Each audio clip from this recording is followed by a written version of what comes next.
Today on CCX News, basketball player attacked. A Fridley player was injured during a game Tuesday night at Cooper High School. We have the latest on the investigation. New Hope police tell us that 5 people are in custody after that attack. According to a message sent to Cooper High School families, the incident happened shortly after the varsity boys game against Fridley started. School officials say 6 people came into Cooper and attacked a Fridley player on the bench with a pipe. The message told families that school resource officers were already on scene of the varsity game between Cooper and Fridley and took action immediately. All student athletes were moved to safety and the gym was put on lockdown for spectators. New Hope police said in a release that officers administered aid to the victim, who was 17 years old. Police followed a vehicle that matched the suspect description, eventually taking 5 suspects into custody, along with the evidence. 3 taken into custody are adult men. The other 2 are underage boys. School officials say none of the suspects were students of Robbinsdale area schools. This incident is still under investigation, but police say it was not random. If you have any information about the attack, New Hope police ask you give them a call. A Brooklyn Park man is scheduled to be sentenced next month after a jury found him guilty in the murder of a 19-year-old Minneapolis man. Kevin Harris was convicted on all charges against him, including second-degree intentional murder, 3 counts of second-degree attempted murder, and 2 illegal gun possession charges. According to the charges, Harris shot Muhammad Ade, believing he and others in a vehicle driving by were rival gang members and that the vehicle's exhaust revved too loudly. It turns out the victim had no connection to Harris. Investigators say the weapon used by Harris was modified with a switch, allowing it to shoot continuously. Court documents show evidence of 21 rounds of gunfire. Harris is also a suspect in another Minneapolis murder case in which a 14-year-old boy was killed. The Brooklyn Park City Council is keeping the restrictions it placed on Councilmember Maria Tran after reviewing her censure this week. Last summer, the council censured Tran, saying she created a hostile work environment for city staff. She was stripped of her committee appointments and restricted in her communication with city staff. In a prepared statement, Tran accused the council of discriminating against her, saying she feels unsafe at City Hall. Several council members, including Mayor Hollis Winston, said they'd take issue with the way Tran has treated city staff. I don't think you should be representing the city of Brooklyn Park when it comes to commissions or publicly when it comes to travel, because who knows what you're going to say about our police chief?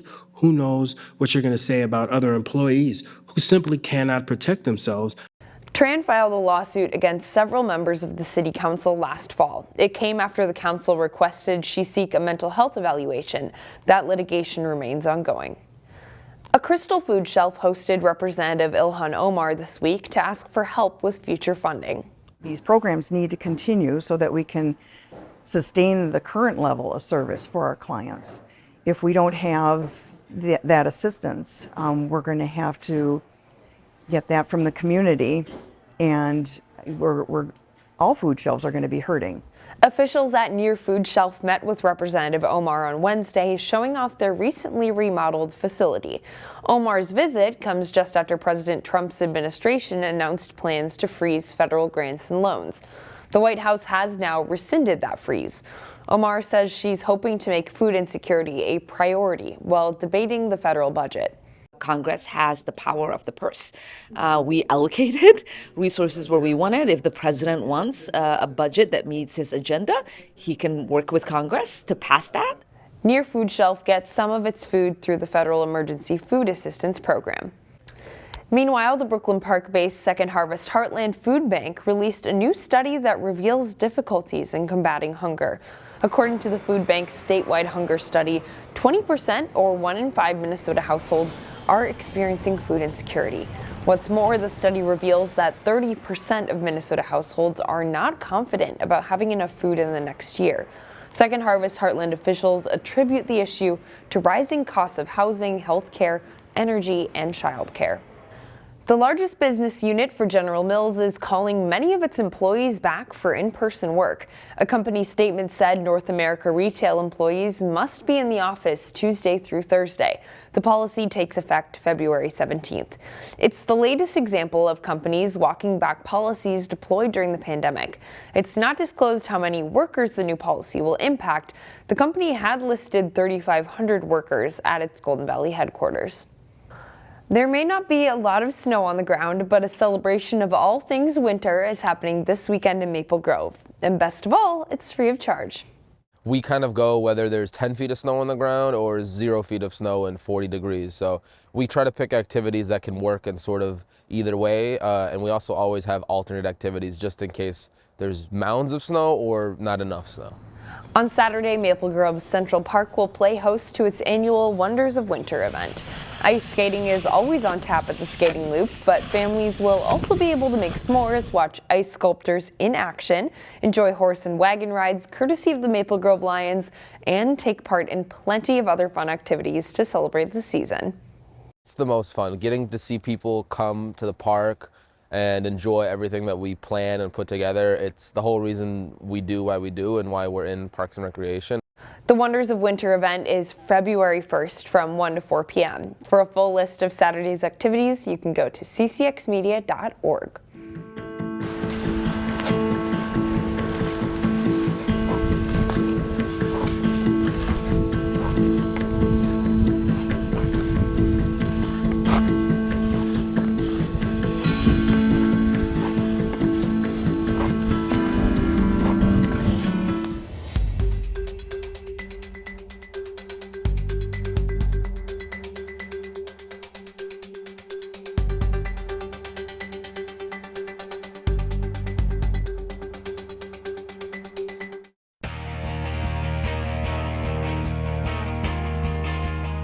The Maple Grove and Park Center boys basketball teams were each on good streaks coming into their game Tuesday night. Jay Wilcox has highlights. James Ware and Park Center, winners of 7 of their last 8 games as they face Nick Schroeder and Maple Grove, winners of 6 of their last 7 in boys basketball. Quick passing for Maple Grove. Babakar Ann to Nathan Ramadka for 2 of his 12 points, and the Crimson lead by 4. But Park Center plays well after getting blown out in the team's first meeting. Temi Omotoyinbo with 12 first-half points. Park Center does almost all of its scoring in the post. Abu Keita has 20 in the first half, and the Pirates go up by 11, 42-31 at halftime. Maple Grove quickly closes the gap, though. Henry Knutson hits a tough fadeaway jumper, and the Crimson go up by 1. Omotoyinbo lobs to Manny Jensen for the nice dunk in transition as the lead goes back and forth. Knutson to Ann, right back to Knutson. He hit some clutch shots and scores 18 in all and 12 in the second half. Ann gets the steal and layup to put Maple Grove up by 9. They beat Park Center 65-58 to get the season sweep. Jay Wilcox, CCX Sports. The second-ranked team in Class 4A boys basketball, Wayzata, had a week off between games before returning to Lake Conference play Tuesday. Chaz Moots has highlights of the Trojans at St. Michael Albertville. Wayzata undefeated in Lake Conference play, STMA 2-3 in the Lake, Trojans up 7 at halftime. In the second half, Ryan Mann pulls from the corner, nothing but nylon, 3 of his 11 points on the night.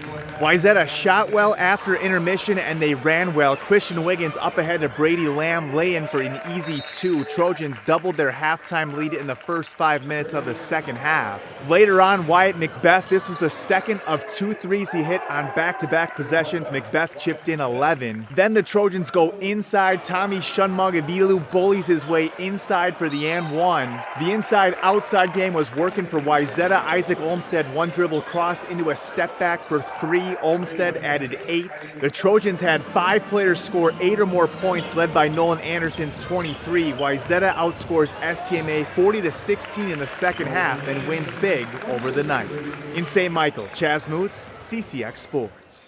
The Totino-Grace boys hockey team beat a good Blaine team in overtime on Saturday. The Eagles look to make it 2 wins in a row, and they skated on home ice Tuesday night. The Eagles hosting Duluth East in a non-conference game. No scoring in the first period, so we jump ahead to the second. First minute of the second period, the Eagles' Noah Oslin with a shot on net that stopped. But Trey Peck is out front to sweep home the rebound. It's 1-0 Totino-Grace 46 seconds in. The Greyhounds answer a couple of minutes later. Kyle Peterson to Tim Baltazar for the redirect. A power play goal for East makes it 1-1. Later in the period, Christian Cochran from the point uses a screen to get the wrist shot into the back of the Eagles' net. Greyhounds are up 3-1. They'd lead 4-2 after 2. But the third period is all Totino-Grace. A 2-on-1 break here for the Eagles. Peck to Van Volker, who scores to get TG back to within 1. It stays 4-3 East until the game's final minutes. Liam Hamry to Oslin, and then the Peck, who tees it up and scores his third goal of the night. Eagles tie the game 4-4 with just 2:31 to play. 32 seconds later, Grace goes ahead. Hamry to Oslin, who scores from a tough angle. Back-to-back power play goals for the Eagles. Oslin would add an empty netter as well.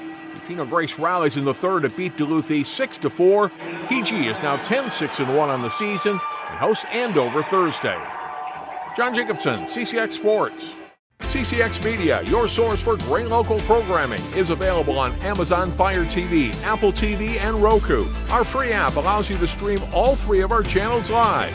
You also have access to a large on-demand library, including full sporting events and daily newscasts. To find us, go to the store, search CCX, and download our free app. Then sit back and enjoy all of your favorite local content. The CCX Media app, available on Amazon Fire TV, Apple TV, and Roku.